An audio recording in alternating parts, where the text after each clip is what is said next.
that DHS has acknowledged that Venezuela, for example, is emptying their prisons and their rehabilitation centers with the understanding you get out if you leave here and go to the United States. Yes. And DHS has, in writing, said, we know that's happening. We know they're coming here. We're processing them in and have no idea where they are. Correct. How many people are we talking about? Millions. And just Venezuela alone. We're talking about in the last 2 or 3 years, we've had estimated how many people have come across the border. My estimation, the official number, I think, is about 10 million. Yeah, it's about 10, 11 million. Yeah, that's the official. But my personal opinion, I think we're about 15 to 18 million. Okay. And you're saying several million of those have come from Venezuela? Yeah, of course. Yeah, a lot from Venezuela. I mean, the majority, a lot of them came from Venezuela. Now they're coming from every single part of the world. Africa, New Guinea, Mauritania, is that the way you say that one? Middle East, China, India, Syria, Yemen, Russia, you name the country, they are coming. And this is the part that a lot of people don't understand, that don't report, because a lot of these individuals that are coming from these special interest countries, that DHS labels them SIAs, like I said before, because they might be, we don't know, but they come from countries that sponsor terrorism.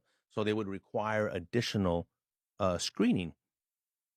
But we already caught over 500 of those on the terror watch list that we actually caught coming in through Arizona or Texas. Can you imagine how many we've actually missed that actually their whole purpose of coming into the United States is possibly to do us harm? The reality is that the terrorism threat has been elevated throughout 2023, but the ongoing war in the Middle East has raised the threat of an attack against Americans in the United States to a whole nother level. Last fiscal year, Border Patrol apprehended 564 people on the terror watch list. Of them, 484 were encountered on the northern border. For the very first time, internal DHS data reveals the U.S. cities that hundreds of thousands of Cuban, Haitian, Nicaraguan, and Venezuelan migrants have flown into via a controversial mass parole program created by the Biden administration. The DHS data was obtained via subpoena by the House Homeland Security Committee, which provided it exclusively to Fox News. The data reveals that from January through August 2023, about 200,000 migrants flew into the U.S. via the Biden parole program. This is a breakdown of the top 15 U.S. cities those migrants flew into and how many arrived. The destinations include multiple cities in Florida, New York City, Los Angeles, Dallas and Houston, Washington, D.C., Atlanta, Chicago, and Las Vegas. More than 161,000 migrants flew into 4 of Florida's major airports in Miami, Fort Lauderdale, Orlando, and Tampa Bay. That means Florida received 80% of all the migrant flights during those 8 months. Some are coming with an agenda, are being sent. They are Chavistas sympathizers. These are Hugo Chavez people.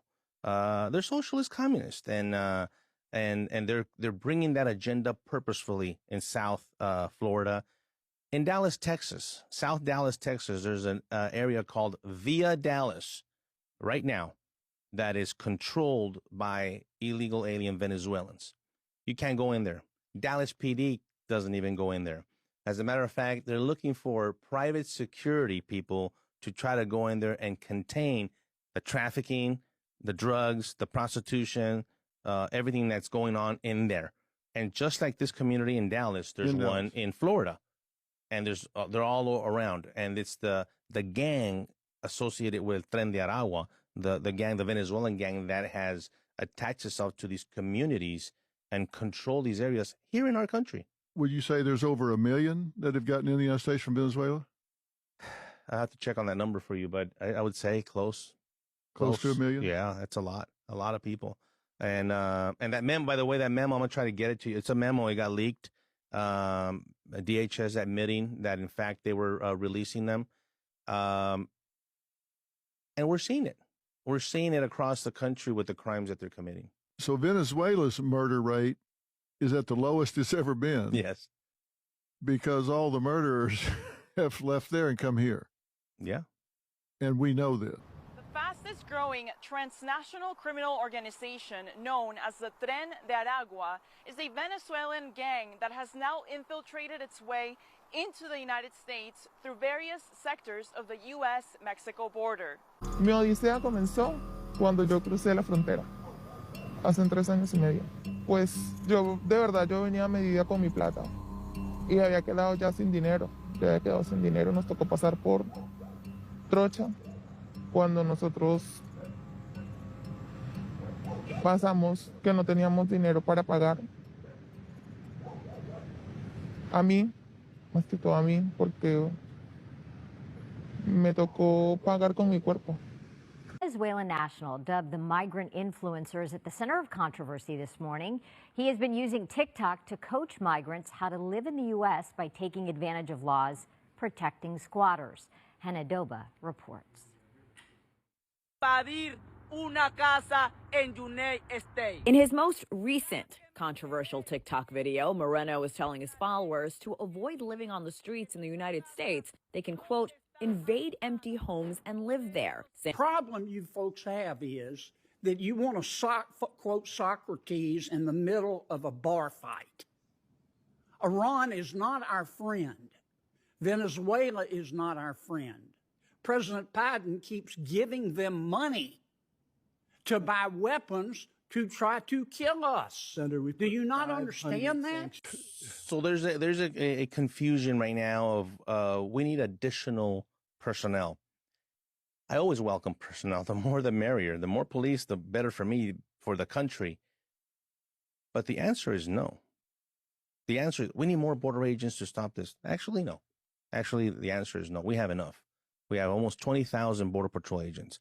I think there needs to be a readjustment of those 20,000 Border Patrol agents and the duties of where they're at. Plus, at this point, it doesn't really matter that we have the 20,000 because they're not being allowed to be down there. They're social workers. Yeah, they're transporting, hospital watch, everything else that they're making them do. So it is not. But if you were to go back to enforcement, I always welcome more personnel. The more the merrier. But we have enough. The criminals who committed those crimes are responsible for their criminal conduct. They wouldn't have been into this country had you not allowed them in through your open border. Do you ever call up the families of the crime victims? Do you ever talk to Laken Riley's family? Senator, as I stated previously, all of our hearts break for the loved ones of those who have been lost at the hands of criminal conduct. Good. Okay, so your heart is broken. Do you have regrets? Do you admit your culpability here? Do you admit that your actions have resulted in the deaths and the murders and the assaults of thousands of Americans? I've got the CBP statistics here. Assault and battery up 5.7 times over the last few years what it was in 2020. Homicide up 17 times. Again, these are from keep people in this country illegally. Sexual offenses up 2.5 times. Again, that's the direct result of your actions, of President Biden's actions. Quite honestly, of actions of Democrats in the Senate who refused to vote to complete the wall, which would have helped. It's not the full solution. The full solution is actually having a president and Secretary of Homeland Security that wants a secure border. Our problem is we have a president, a Secretary of Homeland Security, Democrats in Congress, who want an open border that caused this problem, and they won't admit it. But this virtual flood of pills both into and through Arizona, which has dramatically worsened under the current administration, allowed my boys to make choices they may not have without the current open border crisis. But because it's a silent killer with these counterfeit pills, there's no urgency. I don't know of any other terrorist organization, not ISIS, not the Taliban, not anyone that has killed as many Americans, but the cartels have. And that's why I'm in favor of labeling them as terrorists as well, so we could be able to approach them in a different manner. Nearly 108,000 Americans died of drug overdose in 2022. That's according to recent government data. That figure is a record. And of those, more than 2/3 were linked to synthetic opioids, mainly illicitly manufactured fentanyl. A powerful painkiller known as fentanyl is responsible for one of the deadliest drug crises in the United States. It is the leading cause of death for Americans ages 18 to 45, and it can kill people who don't even know that they are taking it. Why is nobody talking about this? Well, that's the frustrating part. There's very few of us out there trying to do something about it and bring this awareness. Because one of the things I tell people, at least be aware, at least understand. No longer the days of being ignorant and bliss about this. You have to at least acknowledge that you have to know that this happens. As they rallied Wednesday, the Biden administration announced it will grant temporary protected status to Venezuelans who came to the U.S. before July 31st of this year. That will expedite work authorization for about 472,000 Venezuelans seeking asylum in the U.S., including up to 60,000 Venezuelans who have come to New York in the past year. The report reveals that Venezuelans have become the largest nationality for illegal border crossings, replacing Mexicans for the first time on record. According to U.S. Customs and Border Protection officials, Venezuelans were arrested nearly 55,000 times last month by Border Patrol after entering from Mexico. From Venezuela now temporarily protected and able to work. This move from the Biden administration comes as New York leaders continue to apply pressure for more help with the asylum seeker crisis.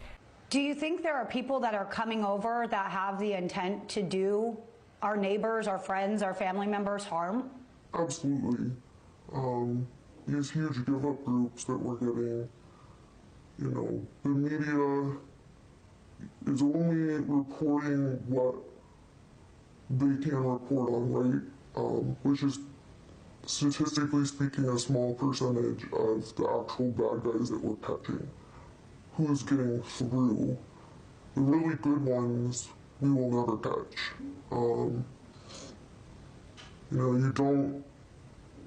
You can't pay attention to the matches that are walking through the border when all you can see is the little bonfire. Our border is by no means secure.